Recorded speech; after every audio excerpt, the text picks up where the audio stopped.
Thank you, delegates. We are about to move into, later this morning, a debate that has been the subject of months of speculation, the so-called Faulkner debate, which Albo has just referred to. And if we ever thought we would have to bear witness to high farce passing as debate, it will come thick and fast this morning during that debate.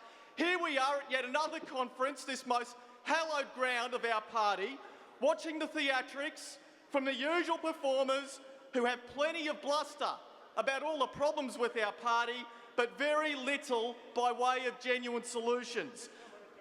I thank Albo for his Golden Globe performance. It was spectacular. But I have run out of the life juices to humour these people and continue this pathetic charade. So let's call a spade a shovel.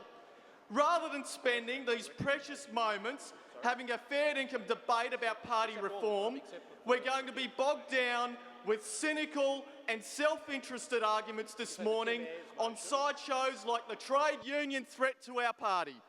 Rather than start with the simple premise that we should have a party of more voices, we're going to have to endure the gibberish that the ALP's equivalent of the Arab Spring is going to eventuate if we wipe out the voices of 350,000 affiliated trade union members.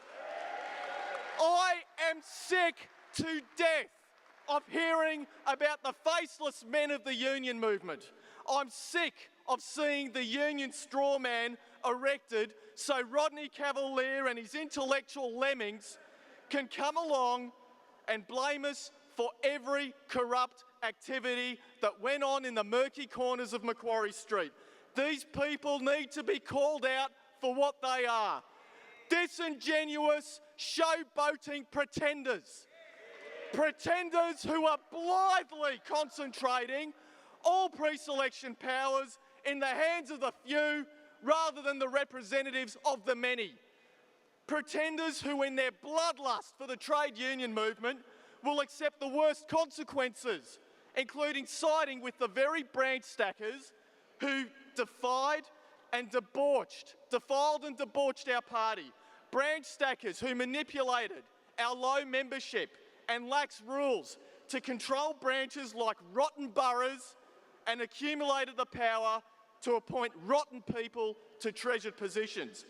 What angers me about the hijacking by some of this legitimate reform debate at this conference is the intellectual shallowness and dishonesty. They are going to cloak a proposal to disenfranchise 350,000 affiliated members inside the lofty rhetoric of democratising the party. Wind up, please, delegate. If we want to democratise the party, let's talk about enfranchising, not disenfranchising. Let's have a conversation about how we can tap into 350,000 members to stop the sort of predatory attacks by the crooked band of branch stackers who brought such shame on New South Wales Labor.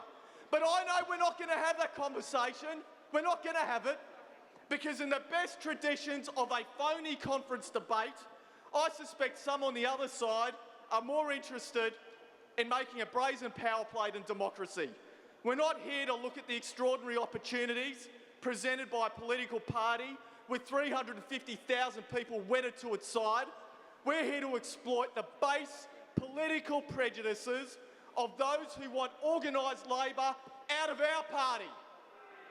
Delegates, I'd be stuffed if I'm going to sit back and silently allow our party to be run by a narrow clique of parliamentary staffers and apparatchiks, falling over themselves to chase the corporate donation.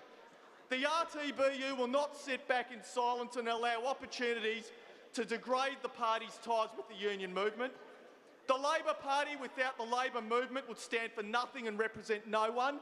It would be as hollow as the Greens and as popular as the Democrats.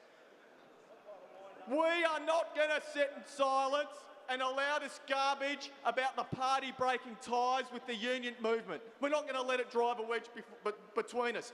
I still believe in Labor. My colleagues in the RTBU delegation still believe in Labor. We are going to be long here after this phony debate about party reform. We are going to outlast a lot of them. Senator Faulkner, Mark Latham, you name it. like many other unions in this town hall today, we will have the conversation in the fullness of time with people who are genuine about reforming our party, not with the showboat pretenders who are engaged in this debate today. Thank you, Delegate. General Secretary, in reply.